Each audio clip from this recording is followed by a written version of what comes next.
तो दोस्तों हुआ ये कि जब हम दोनों ने शादी का डिसाइड कर लिया कि हाँ ठीक है हमें पसंद है, फिर मेरे दिमाग में ख्याल आया कि ससुरा, मैं तो भूल ही गई कि यूपी और बिहार में खूब दहेज चलता है। मैं तो इनको बताना भूल ही गई। मेरे पिताजी तो एक पैसा नहीं देगा है। तो यूपी बिहार में जो दहेज का कल्चर होता है दोस्तों, वो बड़ा खतरनाक होता है। और आप सोचेंगे कि ये तो गलत कल्चर है। दोस्तों नहीं, यहाँ पर खुद लड़की वाले ऑफर करते हैं कि हम इतना पैसा देंगे, दो अपना लड़का हमें है। अगर जो लड़का ईमानदारी से बोल दे कि मुझे एक पैसा नहीं चाहिए, मुझे तुम्हारी बेटी चाहिए, तो उसको बेटी देते ही नहीं। उनको लगता है कुछ तो झोल है लड़के में, वो नहीं देते। ऐसा खतरनाक कल्चर है यहाँ पे। अब हम इसे बुरा भी नहीं बोल सकते, क्योंकि सदियों से चलता आ रहा कल्चर को आप अचानक से ख़त्म नहीं कर सकते। किसी भी कल्चर को ख़त्म करने, जड़ से ख़त्म करने में बहुत समय लगता है। अब पुराने ज़माने में क्या होता था, उस टाइम दोनों परिवार गरीब हैं, एक गरीब के परिवार से दूसरा गरीब के परिवार में जा रहा है, तो पिताजी को दया आ जाती थी कि चलो हमारी बेटी का कुछ दिन के लिए जुगाड़ कर दो, कि चलो सामान दे दो, कुछ अनाज दे दो, कुछ ज़रूरत के सामान दे दो कि कुछ टाइम बेटी का चल जाए है। आजकल के ज़माने में बताओ, यही दहेज इतना एवोल्यूशन हो चुका है, इस दहेज की प्रथा इतनी एडवांस हो गई है कि अब लड़के सीधा फॉर्च्यूनर मांग रहे हैं, शक्ल उनकी ई रिक्शे जैसी, और मांग रहे हैं क्या, फॉर्च्यूनर। तो दोस्तों मैं आशीष जी को तो हाँ बोल दी शादी के लिए, पर उनको मैं बताना ही भूल गई कि मेरा पिताजी एक पैसा नहीं देने वाला, उल्टा तुमसे ना ले ले कुछ। अब तुम लोगों को लगेगा वीना ने यहाँ पे गेम खेल दिया, पहले लड़के को फंसा दिया, फिर बाद में दहेज का भी सिस्टम पानी खत्म कर दिया।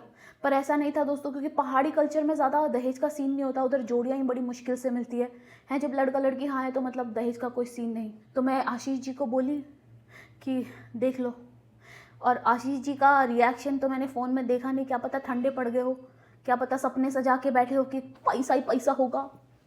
But he gave me very normal reaction कि कोई बात नहीं, कोई बात नहीं, मैं नहीं लूँगा दहेज। क्या पता अंदर ही अंदर रो रहे हो, है ठंडा पड़ गया हो शरीर, भगवान जाने।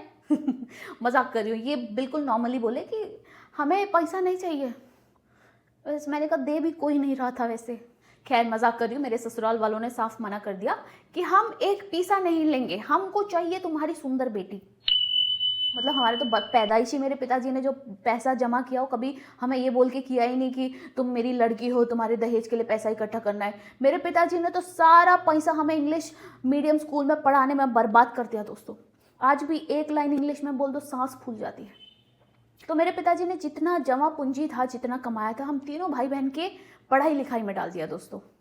इसलिए आज उनका नाम रोशन कर रही हूँ दोस्तों। तो पिताजी का नाम है रमेश चंद्र सिंह नेगी दोस्तों। कम से कम 2-3 हज़ार लोग तो देख ही लेंगे उनका नाम। तो दोस्तों मेरे पिताजी काफ़ी खुश होंगे कि उनका नाम बिटिया रोशन कर रही है।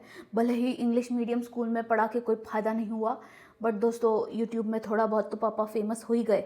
रमेश चंद्र सिंह नेगी उनका नाम है। कभी घर के बाहर ऐसा नाम दिखे तो जाके प्रणाम कर देना और बोलना हम वीना के बहुत बड़े फ़ैन है, तो उनका पैसा वसूल हो जाएगा गाइज़। तो कहने का मतलब ये है दोस्तों, मेरे ससुराल वाले बहुत प्यारे, बहुत सीधे लोग हैं, मेरे माँ बाप से भी ज़्यादा सीधे। मैं सोचती हूँ कि यार भगवान ने एकदम सही ज़िंदगी बना दी मेरी। मेरे माँ बाप एकदम सख्त आदमी, मेरी माँ एकदम स्ट्रिक्ट, मेरे पिताजी एकदम स्ट्रिक्ट, और मेरी जो सासू माँ इतनी भोली हैं, कभी किसी चीज़ के लिए रोक टोक नहीं। मैं इतनी वीडियोस बनाती हूँ, इतना कुछ करती हूँ इनके यहाँ, जबकि लड़कियों को बहुत प्यार से रखा जाता है, कंजर्वेटिव, बट इन्होंने मुझे हर वो आज़ादी दी है जो इन्होंने अपनी बेटी को दी है। तो दोस्तों कहने का तात्पर्य ये है कि मैंने इनको दहेज नहीं दिया, मैं फोकट की आई हूँ। तो मेरी ससुर ने कुछ पैसा नहीं लिया, ठीक है। और ये उनके लिए गर्व की बात नहीं है, वो कभी इस चीज़ का घमंड नहीं करते, गर्व नहीं करते। अब एक बाप अपने पूरे जीवन की कमाई एक बेटी को सक्षम बनाने में लगा रहता है, संस्कार देता है, ठीक है। उन्होंने पूरी पढ़ाई लिखाई का सारा जमा पूंजी मेरे में खर्च किया है। 10-10 रुपये मेरे पिताजी बचाते थे। इतने कंजूस थे कि यहाँ से वहाँ जाने में रिक्शा लोग लेते हैं 2-2 किलोमीटर, नहीं बेटा 10 रुपये बचेंगे, मैं वॉक कर लेता हूँ, सेहत भी ठीक रहेगी। मेरे पिताजी ने थूक लगा लगा के नोट जमा करे, पिताजी ने फिर मेरी शादी कराई, ठीक है। इससे ज़्यादा एक बाप और क्या देगा अपनी बेटी को। और एक माँ तो अपना दिल का टुकड़ा काट के देती है। और दोस्तों कन्यादान दुनिया का सबसे बड़ा दान माना जाता है, सबसे पुण्य दान माना जाता है। कोई अपने घर की लक्ष्मी या अपने घर की एक औलाद आपको दे रहा है कि वो आपके घर की मर्यादा बनेगी, ठीक है, आपके लड़के को संवारेगी, आपके लड़की का कैरेक्टर ख़राब नहीं होने देगी, समाज में उसकी इमेज ख़राब नहीं होने देगी, वो सारी चीज़ें सहेगी। इससे ज़्यादा दहेज और क्या होगा बताओ। उल्टा लड़के वालों को देना चाहिए है, लड़की वालों के घर को दहेज कि भैया शुक्रिया, आपने अपनी इतनी खूबसूरत लड़की हमें दे दी, मांगती हूँ अभी मैं इनसे दहेज। हाँ, नहीं तो इतनी अच्छी लड़की कहाँ मिलती बताओ, तुम बताओ। तुम लोग भी मांगो दहेज, लड़कियों स्पेशली तुम लोग, जबकि इनके घर को संभालती हो, इनके घर को एक अच्छी दिशा देती हो, इनके घर की एक इमेज बनाती हो, समाज में अपने पति को जीने लायक बनाती हो, है भटकने से बचाती हो, तुम उल्टा दहेज लो इन लड़कों वालों से। देने का नहीं, सिर्फ लेने का। तो बहुत लोगों को लगता है कि लड़की किसी के घर जा रही है, ये तो प्रथा है, ये तो चलता आ रहा है। भाई चलता आ रहा है इसका मतलब ये नहीं कि किसी एक महिला के लिए अपना घर बदलना आसान है, अपनी आत्मा बदलना आसान है, अपने रिश्ते बदलना आसान है, बिल्कुल भी नहीं। और इस प्रथा में तुम दहेज भी जोड़ दो ताकि बेचारी लड़की और परेशान हो जाए। कितने न्यूज़ देखती हूँ मैं, लड़की को प्रताड़ित करते हैं दहेज के लिए।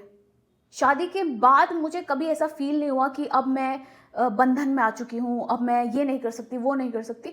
शादी के बाद मुझे सच बताऊँ, मुझे ये फील हुआ कि यार हम औरतें कितनी मजबूत होती है।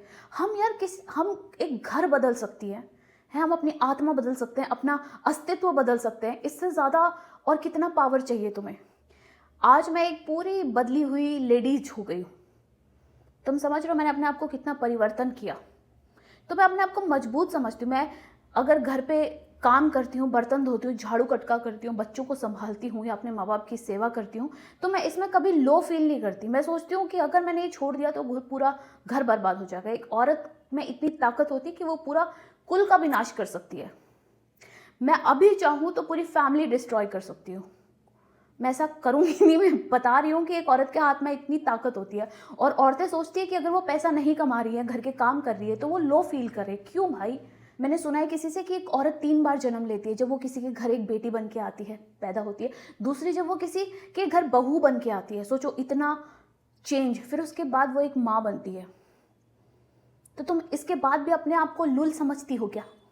और बताओ, लोग नारी शक्ति को दहेज में तोलते हैं, शर्म ना आती है? जब आप किसी के घर की बेटी को लेके आते हैं तो वो लक्ष्मी नहीं लेके आते, आप व्यापार करते हैं, अपने बेटे को बेच देती हैं। लो 20 लाख दहेज चाहिए हमको, है, फिर बेटा गया। तो जिस कल्चर में भी लोग पहले देखते हैं कि हाँ लड़की वाले कितना दहेज दे रहे हैं, उस हिसाब से लड़की सेलेक्ट करते हैं ना, फिर आने वाले टाइम के लिए भी वैसे ही रेडी रहो। क्योंकि घर तो तुम लक्ष्मी लेके आ रही हो, है, जिस नियति से तुम घर की लक्ष्मी लेके आ रहे हो के, और फिर समय के बाद वो लक्ष्मी कब ताड़िका बन जाएगी, फिर मत बोलना कि हमारे साथ तो गद्दारी कर बे। क्योंकि जिस नियति से आप काम करोगे उसी नियति का फल भी आपको मिलेगा।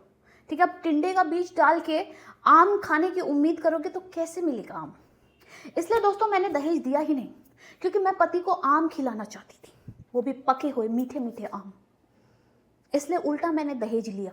तो जैसी नीयत हम लोगों की होती है ना, तो उसी नीयत के लोग भी हमारे आसपास होते हैं। जो लोग सोचते हैं चालाकी दिखा के एक एक्स्ट्रा रसगुल्ला खा लूंगा, पता चला उस रसगुल्ले में किसी ने जुलाब की गोली मिला दी हो, फिर करते रहना टटिया, फिर मत बोलना पजामा पीला हो गया। तो दोस्तों, समाज में कोई भी काम ऐसा चल रहा है जो कि तुम्हें लगता है गलत है, तो दूसरों को उंगली करना बंद करो। ऐसा नहीं करते, वैसा नहीं करते। अपने परिवार से शुरुआत करो। हम किसी को बदल नहीं सकते। जब खुद को ही नहीं बदल सकते, तुम कैसे उम्मीद कर सकते हो कि बगल वाला बदले? इसीलिए बदलाव लाना है तो खुद पर बदलाव लेके आओ, दूसरों को उंगली मत करो बदल। तो दोस्तों, आज की वीडियो आप लोगों को अच्छी लगे तो तुम्हें पता है क्या करना है। उम्मीद करती हूँ आज की वीडियो आप लोगों को अच्छी लगे, तो फिर जाते जाते सब्सक्राइब कर दो।